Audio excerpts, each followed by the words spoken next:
Spinning wheel of death. There we go. Do you actually have to be on cocaine to be on this podcast?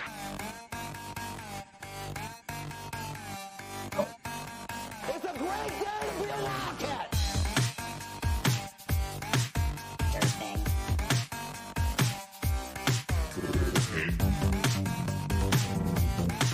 Dirty?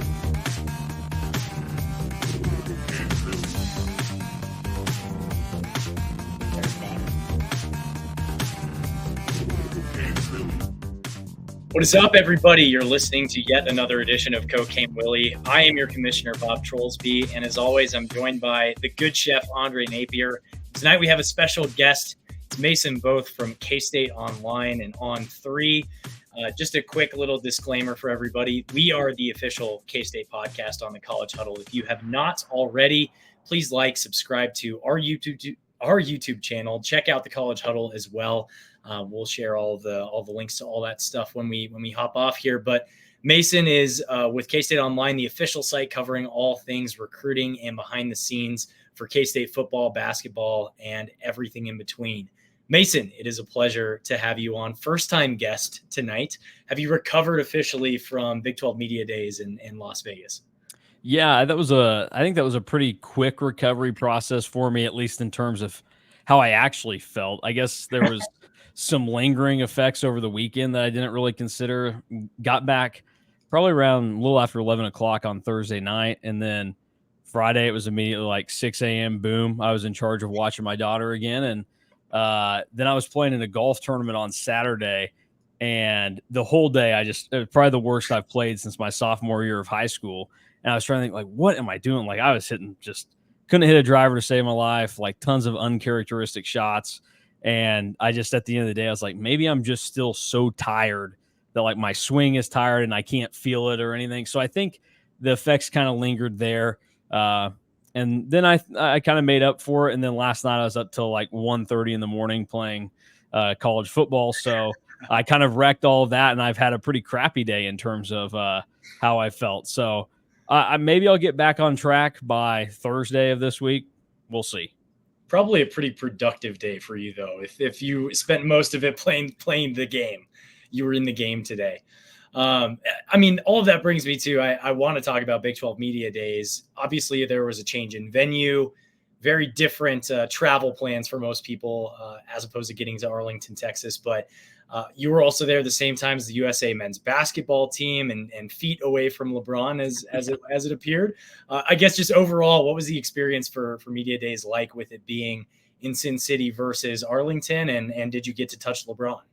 I didn't get to touch LeBron. That was one of those where so Tuesday K-State went, and then Wednesday we thought we were going to go back to the stadium and do, some work, do whatever.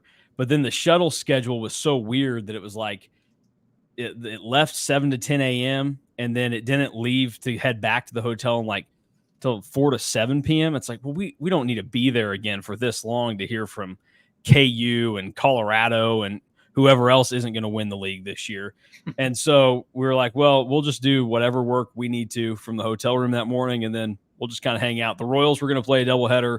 I think the Reds were playing that day, so DY wanted to watch the Reds, and there was some soccer on. So we were like, yeah, we'll do that. So we were walking around, and we end up, taking this wrong turn is what it turned out to be in our hotel. And the day before, Alec Bussey, who I used to work with, that was down there, he said he saw Jaime Jaquez by the pool. I was like, oh, that's interesting. And then we take this wrong turn, and there's Eric Spoelstra walking with his family. And I was like, oh, thanks for 2011, Eric. And then we keep going down, and there's like a crowd of 10 to 15 people, and you start to go, okay, they're waiting for something. Like the whole team is about to come through here. So we end up just kind of meandering there and waiting, and we end up seeing like Mark Few walks by, Steve Kerr goes by. I think LeBron and Steph Curry were the only two players that we actually saw during our time right there. But then like a bunch of other random, just, kind of champions of the game of basketball, like Bill Raftery, who was doing the broadcast that night, went by. Grant Hill, Steve Smith, Lisa Leslie, Don Staley. And then we saw Kara Lawson in the airport later on. So that was kind of one of those cool like side things where it was just like random that we were at the same hotel as all of USA basketball. But in terms of like the overall event, I'll be interested to see if they continue to make it as big of a deal like moving forward. But obviously they took the mascots around Vegas at various points to get, photos and whatever else. And it did feel like a little bit more of an event and a deal being in Las Vegas. Whereas I think when it's in Texas, it's such close proximity for most of the schools that the media that comes is just like, we're hopping in the car, we're staying at a Holiday Inn, we're not paying for the media hotel or whatever. Whereas this time it was like, this is a little bit more about the experience. You're already having to go out here. Like, let's just do the ease of access. So, you stayed at the Bellagio, you did all that as opposed to kind of going off on your own. And so I do think it made for a bigger experience. I don't know anybody listening to this that's been to the Raiders' new stadium, but it's pretty plain Jane and boring. It looks really nice from the outside. But it's like a less impressive version of AT&T Stadium. And it also doesn't help that the Raiders colors are black and silver. So everything in there is just so mundane to look at. I wasn't overly impressed by it. I think if anybody's been to like a Chicago White Sox game, that building in 15 years will feel like guaranteed rate field, and just it's out of date instantly because of the era that they built it in. So I wasn't impressed by it. So hopefully that gets the Chiefs fans really excited to hear that. But overall, I thought event wise, Vegas was probably a good place for it. Throw a bone to the West Coast people in the league now, and don't give them like the Big 12 basketball tournament or the football championship game. Keep that nearby to us. We have to keep that in Kansas City. I mean, from a cultural standpoint, it's been there for so long. It would be a little weird to move that venue. Whereas media days, it's kind of just the media that goes to that anyway. The media, the players, the coaches. So it's not a fan experience thing as much as the Big 12 tournament typically is. I am curious though. So with all the smoke that's been happening with Clemson, Florida State, the ACC's impending collapse, as it were. Your Mark didn't exactly address any of that specifically, but Hot Boy Gene, I listened to your interview that you have with Hot Boy Gene with Drew. He alluded to it briefly in your interview with him.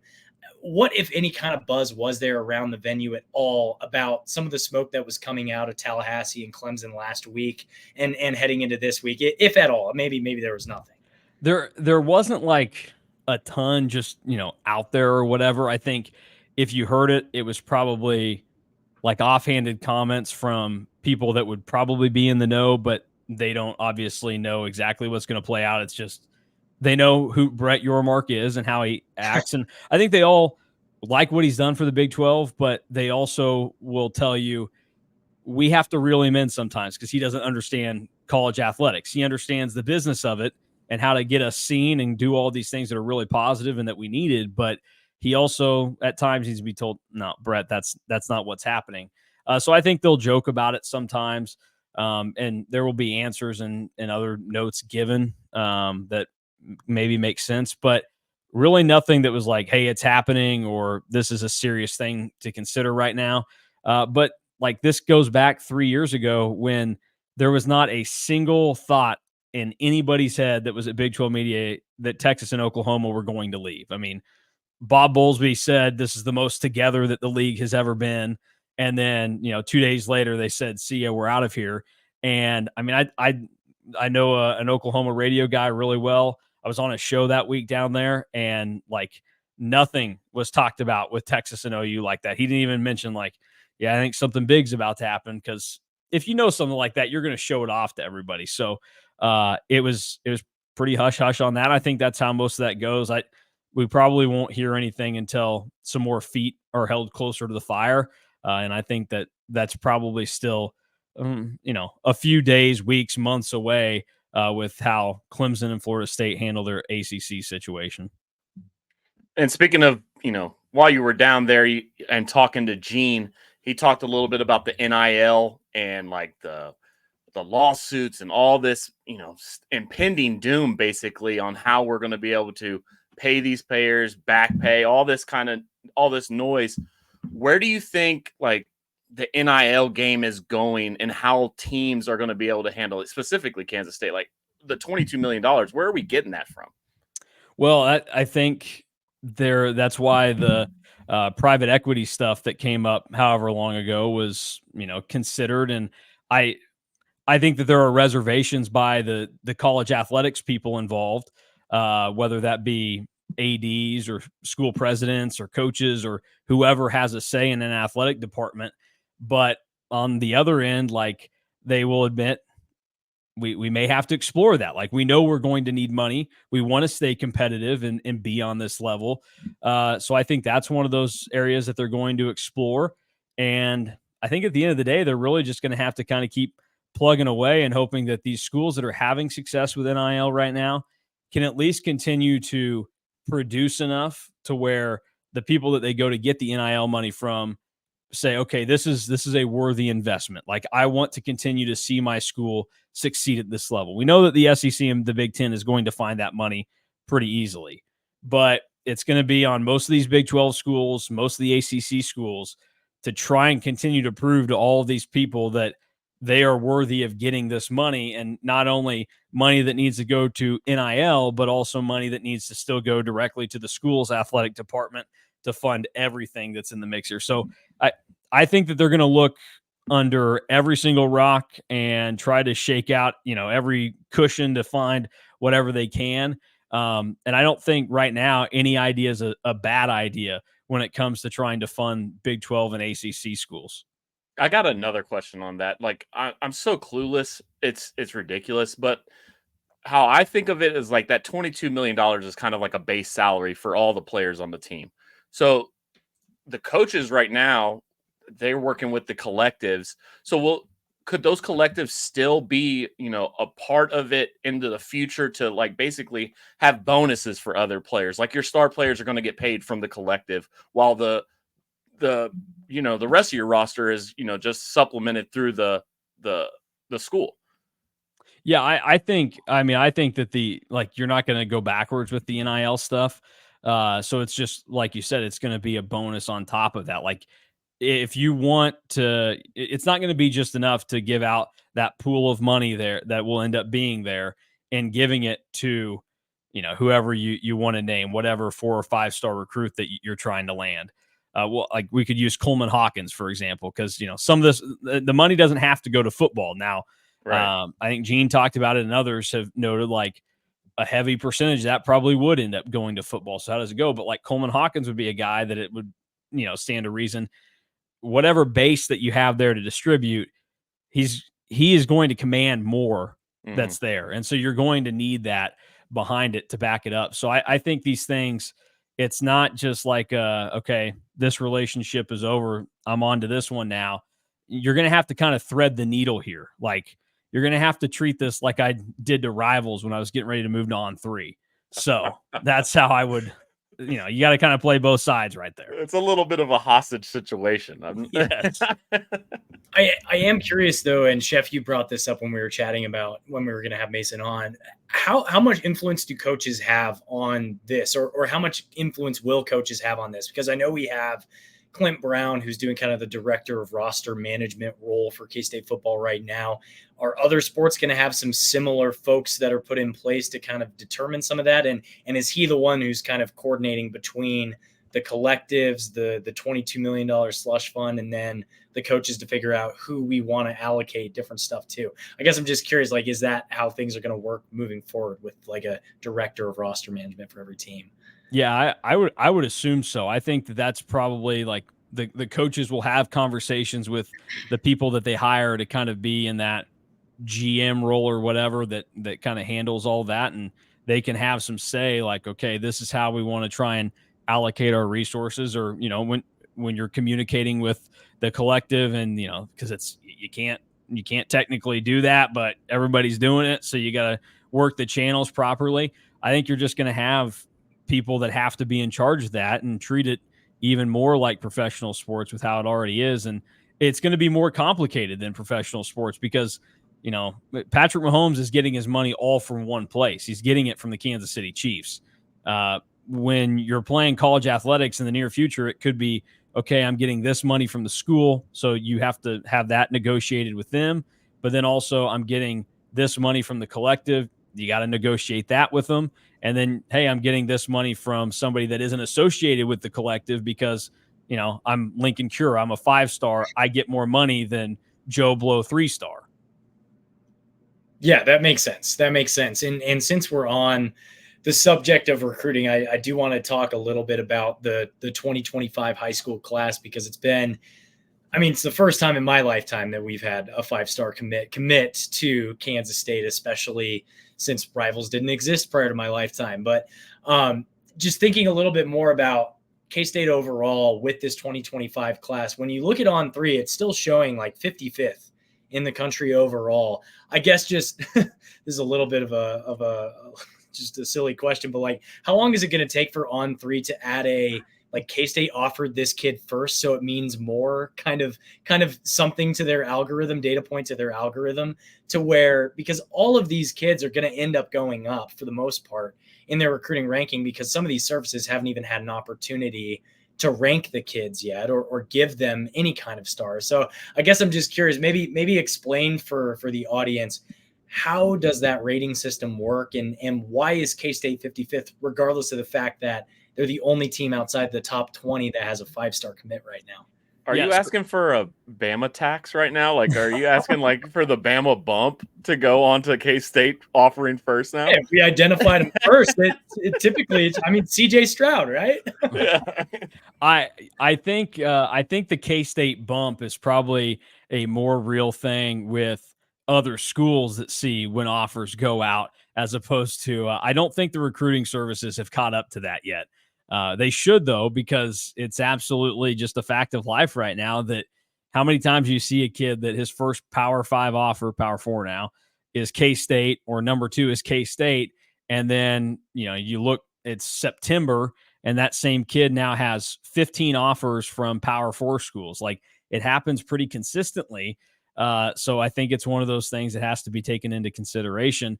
The way that it works, though, is at least on our end, like, some guys obviously already have their rating depending on their status or whoever. So like Lincoln Cure, he got his rating or whatever, independent of the K-State situation, but he got his offer well before the rating came in. It's just a little different timeline there for him. But like a guy, like, I guess, I'll use Martell Jackson, for example. When Martell Jackson, the corner from Derby, committed to K-State, nobody had him rated yet. So there was nothing there. And that's one of those where you say, hey, K-State has this guy now. Can you come in and look at him and give him a rating? So then whoever handles that at On3 for Martell Jackson or whoever the player is, they'll go in and they'll give their rating, and then it'll populate with the other recruiting sites as well. And, the On3 stuff is heavily weighted with On3 and 24/7. ESPN and Rivals make up a little bit of it. But when, Rivals just popping off 5.5s like they're candy, it can still tank you a little bit. But that's kind of how that ends up working. And like K-State right now, they got 3 guys that On3 still hasn't given a rating to: RJ Collins, JoJo Scott, and Ashton Moore. And those are guys that you would think are probably going to go up. Ashton Moore got a pretty favorable rating to start from 24/7, a pretty average 86 3-star. But like, Drew loves JoJo Scott in this class. He thinks that he's one of the 3 best pickups in the class right now. RJ Collins, everybody knows that he's just fast as can be. That's a guy that with another season of high school football, people are going to be able to evaluate him. I would imagine he goes up. And that's kind of what happens here. Is I don't know that a K-State offer necessarily gets that immediate, K-State offered, so he's got to be like an 88, 89 3-star at least. But what it will do, I think it puts it on the radar of these people of, okay, if K-State sees something here, we should probably follow that a little bit closer, which is why Gus Hawkins is like a prime example last year, where he was the first commit of the class of 2024 and was just this, random, whatever, local guy, 3-star. There you go. And by the time all was said and done, he had shot up inside, I think, the top 100 of the On3 ratings last year. So I think that's where it kind of makes up with K-State. K-State definitely has some pull and sway there, but there's a lot of moving parts to how it ends up working for them. K-State's class is much better than what it reflects right now. I would say, and it will definitely be better by the end of the year because Drew has talked about this with Will Kimna. He thinks has a good chance, the offensive lineman from Jefferson City, Missouri, to be a 4-star. Dylan Duff certainly is not out of the question to maybe get that bump into 4-star status.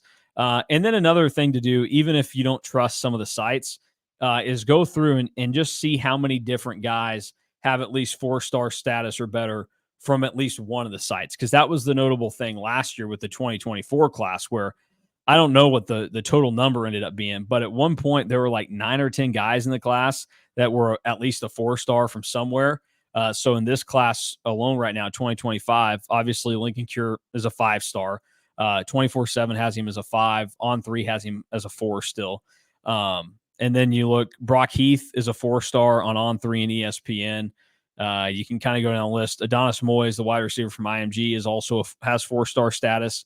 So that's kind of the thing to look out for. And RJ Collins has a 4-star rating from ESPN. So some people out there see it in RJ Collins and can kind of project. And before I get to my next question, Moyes, is that how we're saying it? I'm not sure how we're saying it, but what's the story with that kid? Because he obviously goes to the prestigious IMG, but like he had his offers and it seemed like nobody wanted him really, really bad. I don't understand what's going on there. I think that's just another one where K-State has a couple of guys like this in the class where he goes to a school that is just loaded with talent. And at the end of the day, like the 6th most talented receiver on IMG's roster is probably better than 95% of the other recruits in the country that you could find as like a number 1 on a high school roster. And a good example of that would be Montario Elston, the running back in this class right now, out of Little Rock. He's not the starting running back on his high school team at Parkview Magnet. I believe whoever it is there is going to end up probably going to Arkansas to play running back. And the same type of deal last season in 2024 with Devon Rice. He was not the starting running back at Bishop Gorman. And so that's why he was committed to Hawaii and kind of flew under the radar. And then K-State swooped in and got him to flip. Like, that's the other thing where I think technology obviously helps us, all of these camps and all these networks connecting now, where more and more of these guys that, 15, 20 years ago, you were watching play for a Hawaii or a Nevada or something. And you're like, how did this guy who's so good end up at one of these schools? Well, it's because there are those funky situations out there where you're just at a school loaded with talent and it's tougher to get somebody to take a flyer on you when instead of carrying the ball 25 times a game for your high school, you're only getting 10 carries or something. So I think that's one of those things to look at there with a couple of the guys in the class. But K-State has kind of started to make some hay off of that the last couple of years with finding guys that they may not be the top guy at their position, even on their high school team, but there's still value in those players. And that's kind of like K-State's bread and butter is the whole story of what Kansas State is in recruiting has kind of been, find the guy that needs developed, but he's, ultra talented, all this stuff. And that's kind of a testament to Coach Kleiman and his stability. But when, Colin Klein left, how surprised were you that, the recruiting kind of kept going the way it has? Because a lot of people thought that Colin Klein was, attracting a lot of kids to his offense. But once he left, I mean, it doesn't seem like we've missed a beat at all. I think a lot of kids were attracted to Colin Klein's offense because he was like, K-State's offense probably needs to be a little bit more modern now. We probably need to do some of the things that college football teams were doing 10, 15 years ago. Now he still had some of the Snyder in him, and he's still he's like, well, I did this as a quarterback, so why can't my quarterback do it? But I think what ended up happening is Connor Riley gets the offensive coordinator tag. Connor Riley's never had that in his career. So he's going to kind of have to pull from all these different places. I don't think Connor Riley has spent his entire life just like, I've got a playbook ready for when this becomes my thing. Like, he's going to take from all these different spots. And he also knows that K-State has recruited a roster built for this type of offense. And so you kind of have to cater to that. And you take a lot of the things that you like that say that doesn't need to change, because there's a lot from the Colin Klein offense that doesn't need to change. But we've heard Chris Kleiman talk about within the last week, we got to be better throwing the football. And I think that comes down to having more of a willingness to throw the football in certain circumstances, doing different things with the quarterback, putting some more trust there, and everything else. And so Connor Riley comes in where that's part of it. But then adding Matt Wells was such a big part of this, because Matt Wells came in basically instantly. And, like probably a month or two after Matt Wells was hired, Dylan Duff, the quarterback of the class, commits. Wells has good connections in Oklahoma, and every recruit that seems to talk to him really likes him. He stands out to him. Matt Wells we'll see how it goes on the field, but all the stuff that's happened since he's been hired has been dynamite. So I think that there's a good combination with Riley and Wells right now. And at the end of the day, like, these kids probably say it to everybody, but it seems like time and time again, when I'll go through and read one of Drew's stories before we push it out, it's like the kids say, yeah, I liked getting at a camp. I like getting coached by him or getting to talk to him, but like, he's just a good dude. Like, they like these coaches. It's not just, this, we had a 30-second conversation. Like, you're good at football, come play for us here because we're K-State. It's, there seems to be some genuine connection there. So I think they just have the right type of guys leading the charge right now on that front. And I think, honestly, like, that's an area where Matt Wells might be even a little bit better than Colin Klein. Obviously, Colin has the youth to it, but I think Matt Wells has a little bit more energy and enthusiasm that maybe Colin was missing at times. For sure. And I think just when we look at this recruiting class, obviously it was headlined by Lincoln Cure, and Matt Wells was involved in that recruitment as well.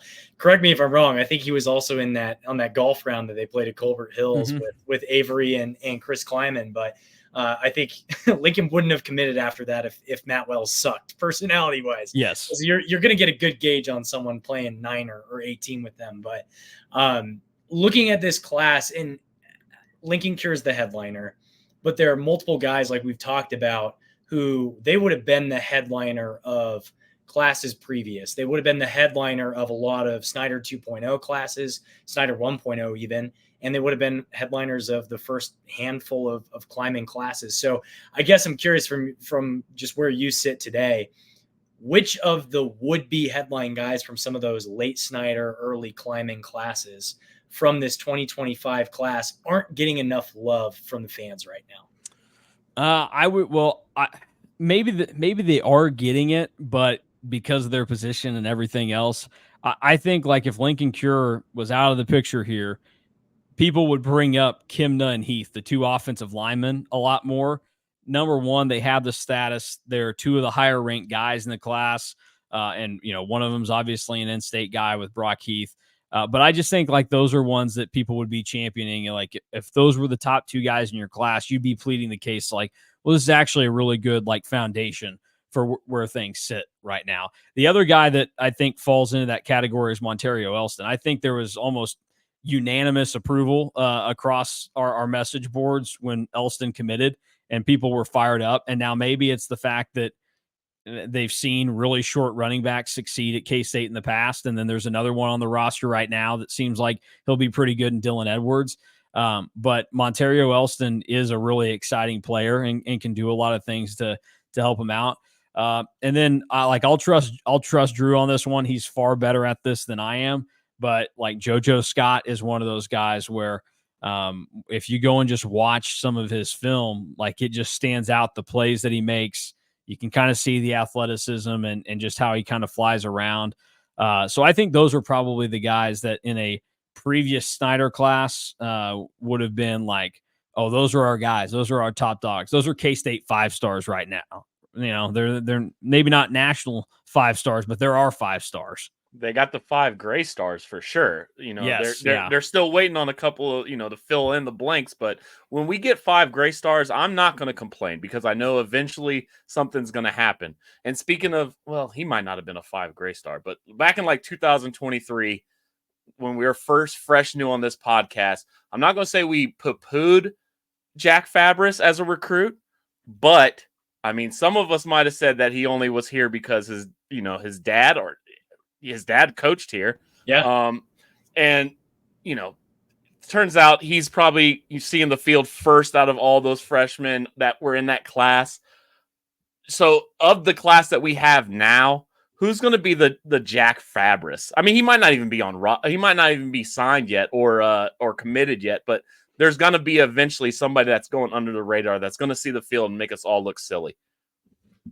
Are you saying just in general see the field, or are you saying like, in the first 5 games of their true freshman year, we're seeing them? Like, how do you... We're using Fabris as an example, and he was basically just a special teamer. Yeah. But, I mean... But his ascent was pretty quick. Yes, I didn't see him seeing the field at all. I thought I'm not going to say he was a charity case, but he honestly is not a charity case now. But who could be that guy this year? I'm trying to think who the best candidate for this would be, because I'll take some of the guys that are a little bit lower on there. I would say that probably the guy that stands out initially would maybe be McGuire Richmond, the linebacker from Blue Valley.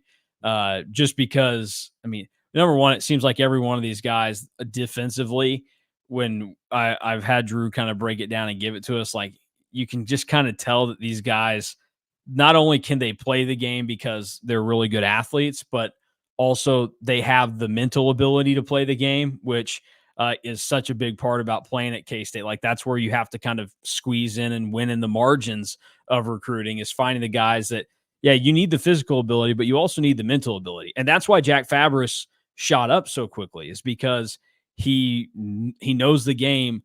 He's probably a top 5 like football mind of the current players on the roster right now. Like, I think that's what earned him the offer initially, was the staff was blown away by how he was able to understand the game. So McGuire Richmond seemed to kind of just have a good feel for when he's on the field. And I think like it helps to be able to say, well, he's got a brother that's played at a high level at Iowa year over year. So that would probably translate.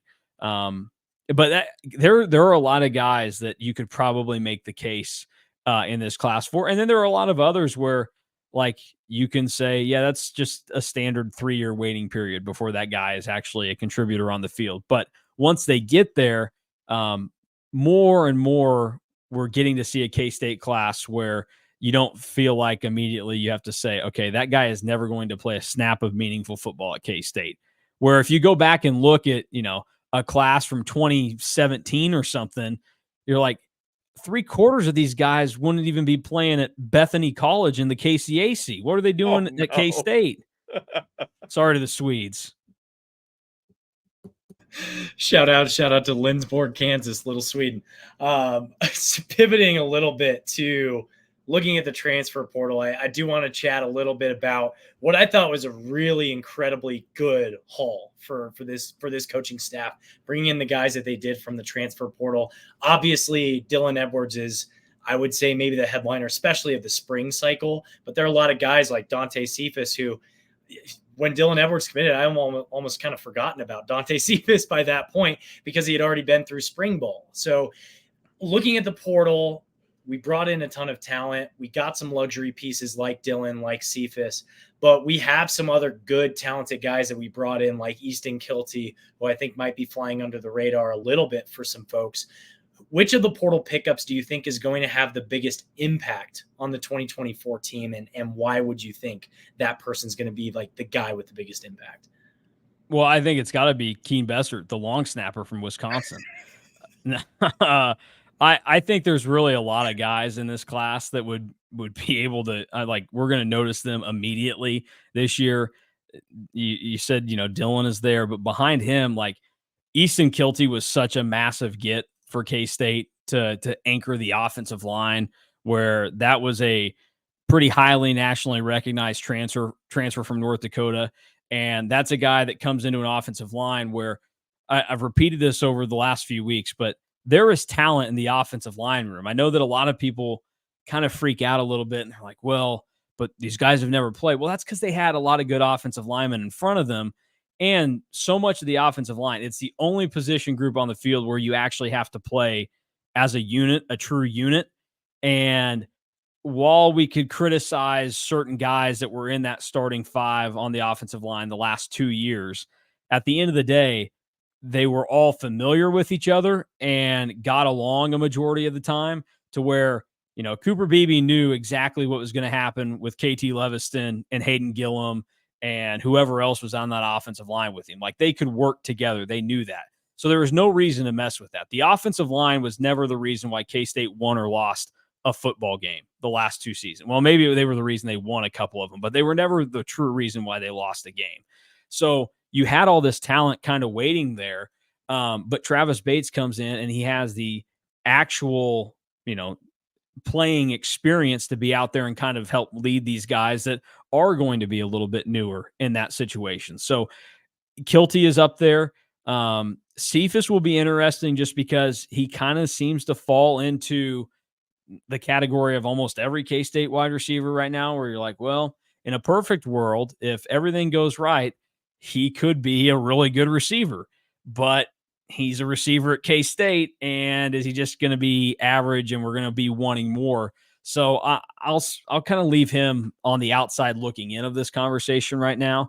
But then the other two guys that I think have to be mentioned end up being Jordan Riley, the safety transfer from Ball State.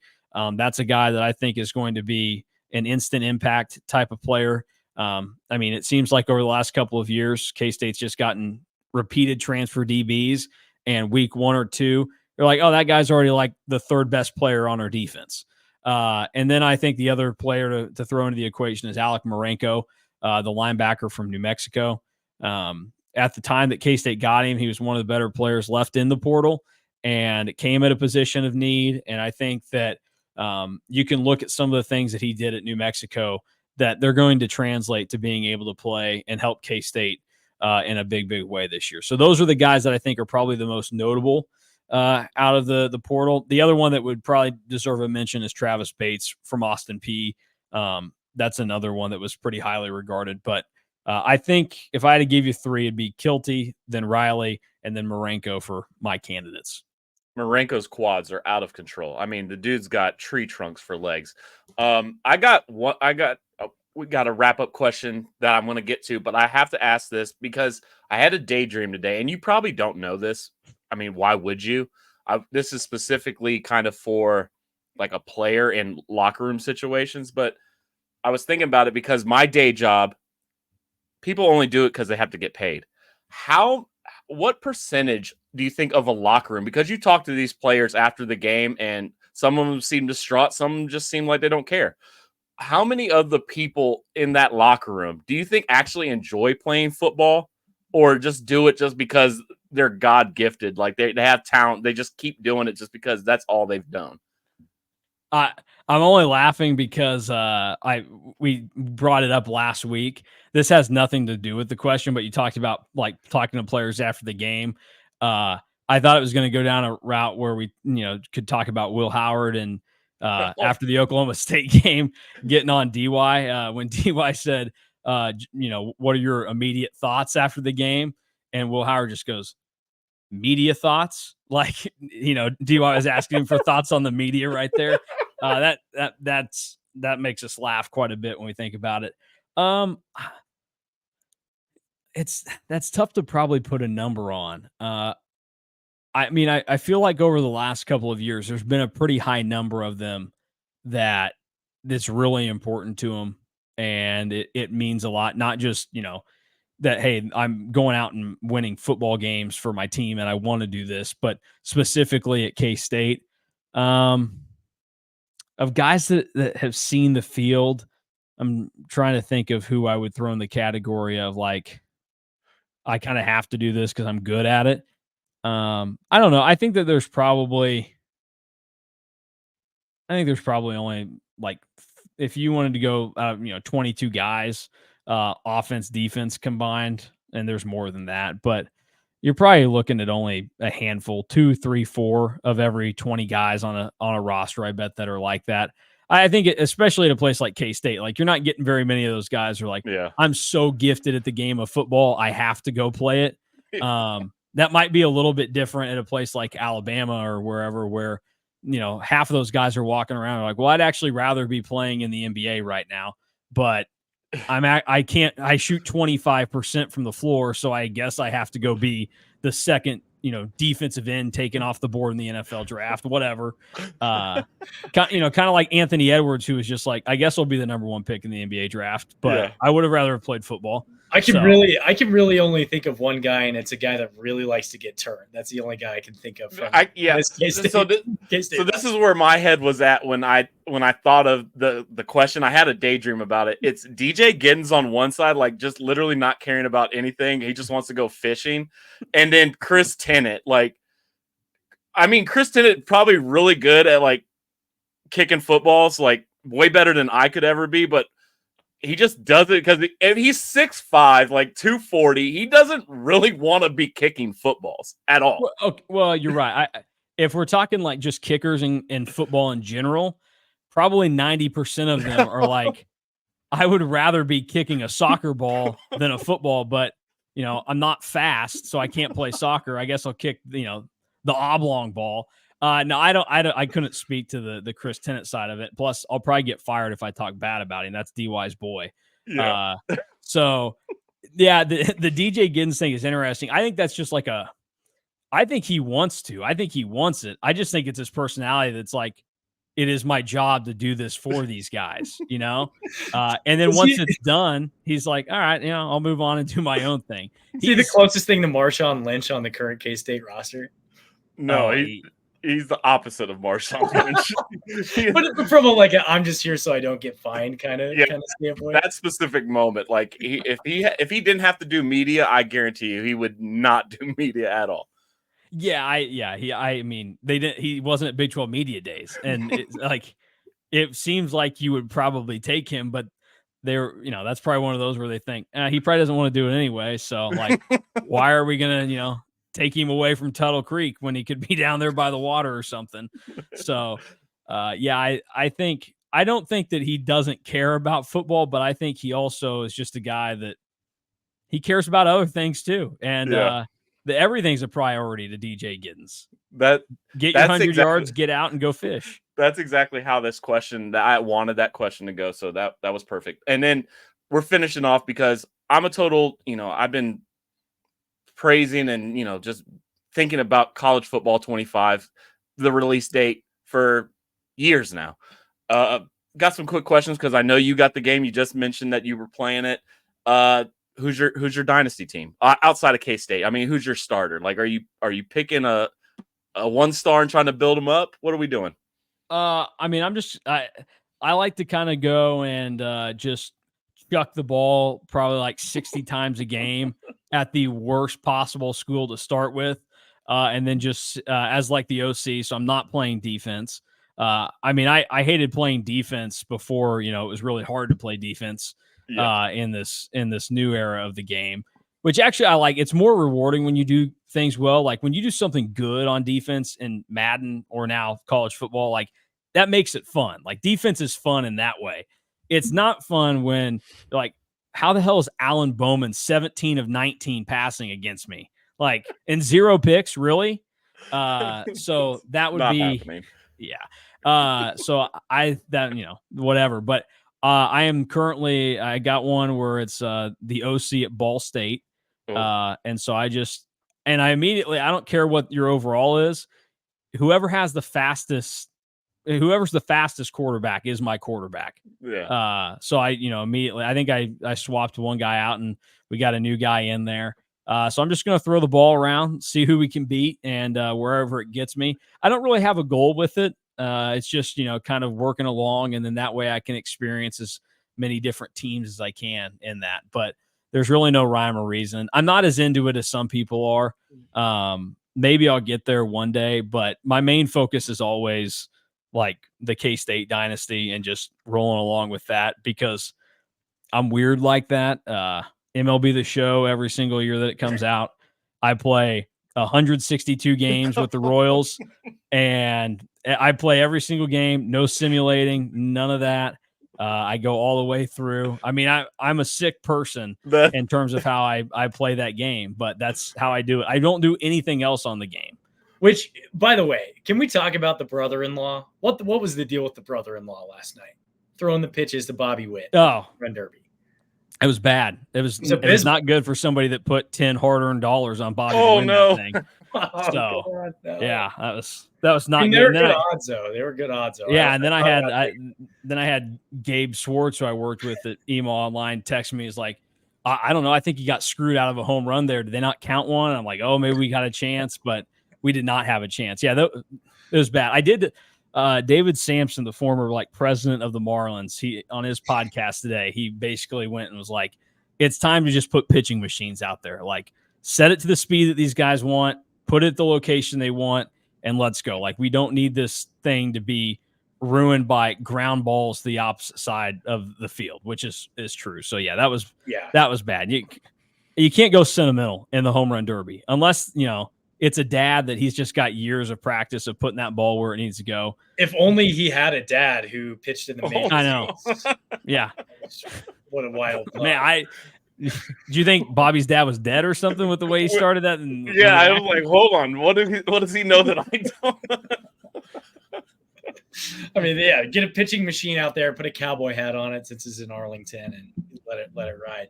Chef, any other questions on the game before we sign off here? No, I'll let Mason get out of here. He's got a sleeping baby. Hopefully that's gotten put down. You guys know about that. My kids are running around like heathens right now, so who knows? Who cares, really? Yeah, Mason, thanks a ton for coming on. The floor is yours to take a moment and plug whatever you want. So let us know. Let the fans know what you got cooking over at KSO and anywhere else. Well, me, not much. I'm not the star of the show over there. I'm the non-fast quarterback in my dynasty that gets bumped to third on the depth chart. DY and Drew have all the speed.